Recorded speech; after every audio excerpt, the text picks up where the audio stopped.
Voilà, donc est-ce que tu peux te présenter, nous dire pourquoi vous êtes venu aujourd'hui avec des travailleurs de PSA Poissy de Renault? Alors moi je suis Jeanne Tormos, je travaille à l'usine de Poissy et là on est avec les camarades ouvriers de Renault-Flin, on a Poissy pour montrer aussi que dans le mouvement les ouvriers c'est important. Donc on est mobilisés, nous on est mobilisés pour demander des augmentations de salaire, pour demander aussi des conditions de travail décentes. Enfin bref, on est solidaires à fond avec les Gilets jaunes sur leurs demandes au niveau du gouvernement. On attend Macron aussi, on aimerait bien qu'il descende, qu'il traverse la rue lui aussi. Et puis qu'ils viennent s'expliquer, c'est ça surtout. Et puis là, c'est prendre le train en marche. C'est maintenant qu'il faut qu'on le prenne. Nous, Oui, justement, tu as été signataire d'une tribune pour exiger aussi à la Confédération CGT de faire un peu plus, toi qui es militant de CGT, pour organiser la convergence concrète avec les Gilets jaunes. Qu'est-ce que tu peux nous dire de cette tribune? Alors pour moi, je suis entièrement d'accord. Le problème pour moi, c'était que la CGT était tardive à rentrer dans le mouvement. Bon, au démarrage, on sait très bien que le mouvement, il a été un petit peu décrié par rapport au Front National, etc. Mais ça, il faut faire abstraction. Et on aurait dû le faire beaucoup plus tôt. C'était descendre tous ensemble dès les premiers jours. Après, tu fais le tri. Tu peux pas avoir, on n'est pas dans un monde de bisounours où tout le monde est dans la même convergence, a les mêmes opinions.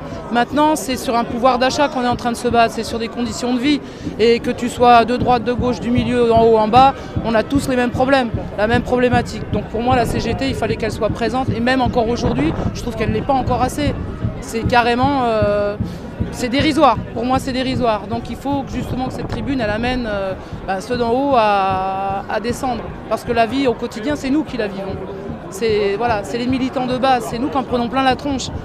Et on subit, on a des salaires de merde, on a des conditions de vie de merde, on se fait harceler au niveau du boulot, c'est de la répression à tout va sur des syndicalistes.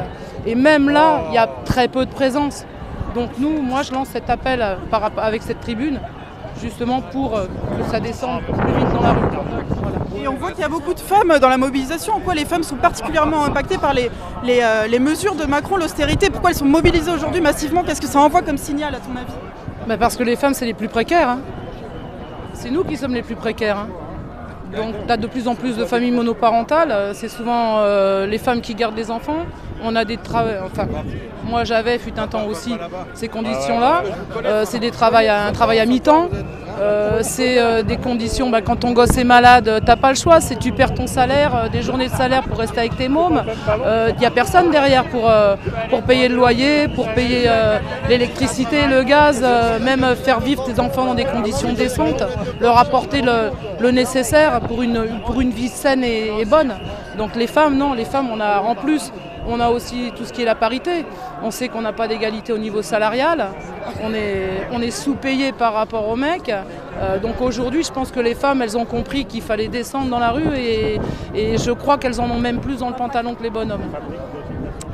Merci. Ça, c'est un petit message féministe.